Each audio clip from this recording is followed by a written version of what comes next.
Well, first of all, congrats to Coach White and his family. Had the opportunity to meet them today. What a wonderful family he has, and I'm excited for him and this opportunity for him and his family. And met his staff, and so I know today was a great day for the administration and everybody involved.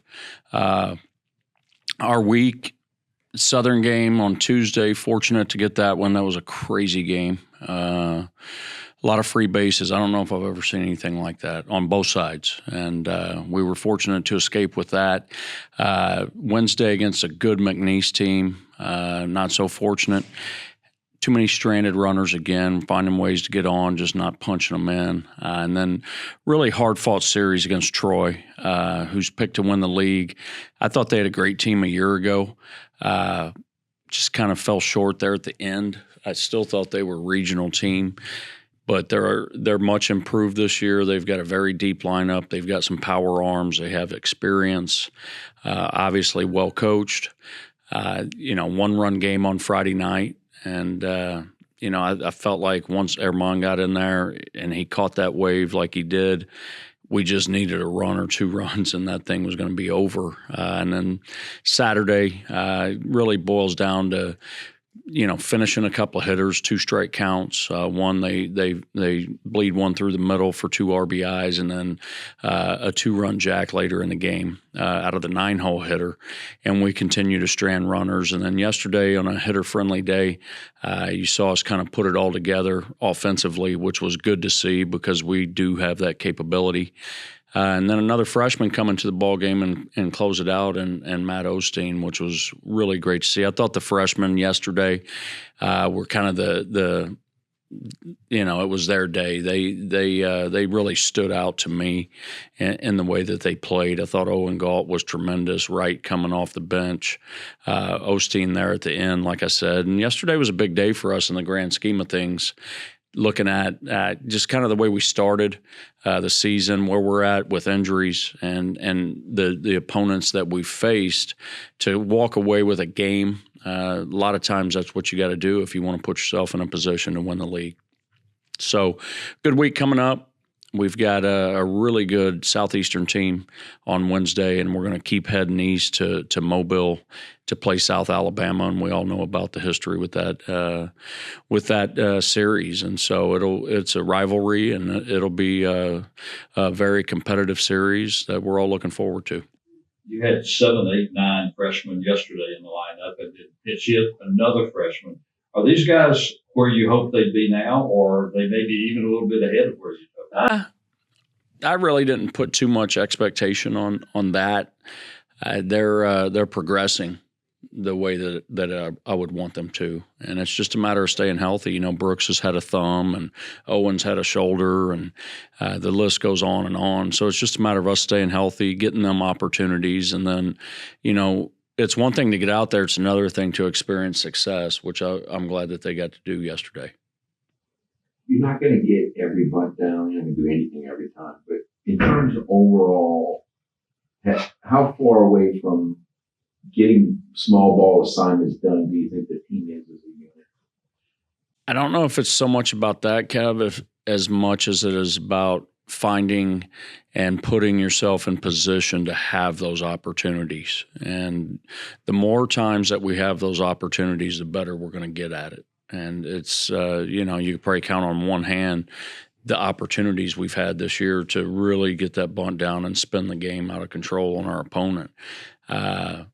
Those opportunities have been few and far between. And then what it really boils down to after that is your personnel. It's got to be the right pitcher and catcher for them, and it's got to be you got to find yourself in a right spot in your lineup. And that's what we've been strapped with because of one reason or another. There's been holes in that lineup, and you find guys at the plate at the wrong time, and it just keeps finding you. And that's something that we've got to get better at, and playing the right guys and making sure that they're ready to go and compete when they get in there. But I think more than anything, it's just about getting yourself in those situations.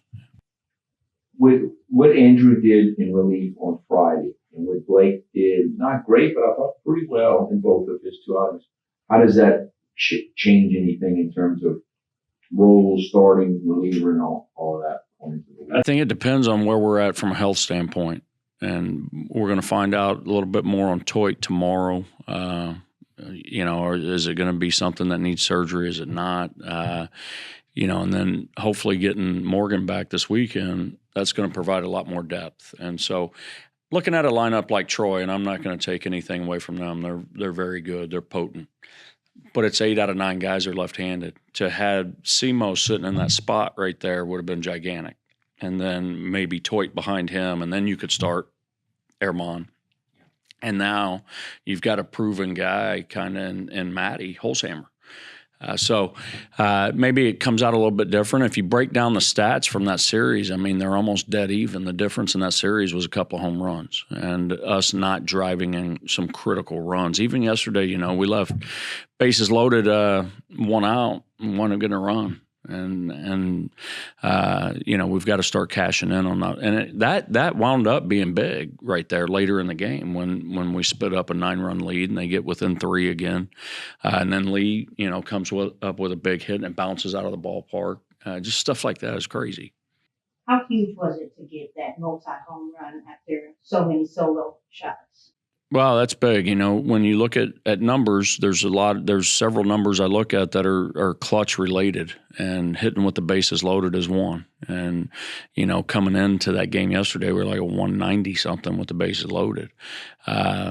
The ability to hit with guys in scoring position is another, and then 2 out RBIs, 2 out batting average, all things that we're scuffling in that generally we're way out in front of the pack in. And, so to get a little bit of that confidence, it's not a talent issue. It's just a seasoning and confidence issue. And like I told Kev, the more times you put yourself in that spot, naturally you're going to have some success at some point, and then you get to going. You've always talked about how hard it is to hit in your ballpark, especially from a home run standpoint. How weird was it on Sunday to see 6 balls kind of seamlessly fly out of there in a hurry? Yeah, every once in a while, man, you catch a day like that here. And we used to get a lot of them. And then Coach, and we love it. He put $22 million into the stadium, and now there's not 1 level, there's 4. So it's a 4-story building. And what happens is, even on north wind days like yesterday was extreme. What happens is you still have to get the ball above that 4th story for it to really help it. And so it can be a difficult ballpark at times. We've had teams in the past that have made this place look small, and that was with high seam balls and different bats. It's so it just depends. More than anything in our ballpark, you've got to have a game that can play, and that's the ability to reach base, the ability to create runs, the ability to put the ball in play, and I'm talking 1 through 9. If you can do that, you can master a ballpark. Coach, obviously, it's probably not a game that you're going to have 18 runs in it every single time, but I guess just to see that, how much will that be able to help carry momentum into the week? It's gigantic, Jamarcus. I mean, because these kids have been working extremely hard. They work, they'll compete, they do everything that we ask and then some. And they continue to put themselves in position to win. But to kind of finally break the seal a little bit and score a bunch of runs, have a 7-run inning, I think there's a lot of confidence that's tied to that for sure. A lot of confidence, and especially out of our older kids that, look, just to be fair to them, for their entire time here, they've had some alpha dogs out in front leading this whole thing. And so without a Rocco or a Debo or a John Taylor or a Ray LaFleur or, a guy nobody talks about is Duncan Pastore. That was a professional hitter. Without some of that, and then all of a sudden you're thrust into, look, it's on me. It's taken us a minute, but it's in there. You look at the first weekend, South Alabama, Texas State, Georgia Southern won a lot of baseball games in this conference, and they're all 0-3. And you're going to be facing one of them. Just that makes it. They're going to be playing. Yeah. This league's crazy. Like I was telling you on the radio this morning, we're 6 outs away from starting 1-2 a year ago, and we walked away with the league. I mean, you can't read too much into it because water's going to find its level. Everything's going to level off at some point. That's why you play 30 of them, because the best team's probably going to win it. But yeah, it's tough sledding out there. It really is, and you better have a short memory in this league. It's like the SEC or the ACC or any of them. You better have a short memory and be able to flip the page and come back the next day. And I'm proud of our team for being able to do that, because if any team had an excuse to kind of just show up and put the uniform on, it would have been us. But that's just not an option here, and that's not who we have in that clubhouse. Any idea who's starting? Not yet. Not yet. You talking about Wednesday? Yeah, not yet. We'll see. You're going to see a bunch of guys just because it's a short turnaround heading over to Mobile. So you'll see a bunch of guys, and I think it'll be very friendly to hitters on Wednesday. Just looking at the forecast and knowing the way their ballpark sits, it's a fun place to hit. So I think there'll be a lot of runs scored, and it'll just, like I told McGehee yesterday, I said, look, this game, we go out and take a 2-run lead. We wind up giving up a solo jack with, I think, 2 outs maybe.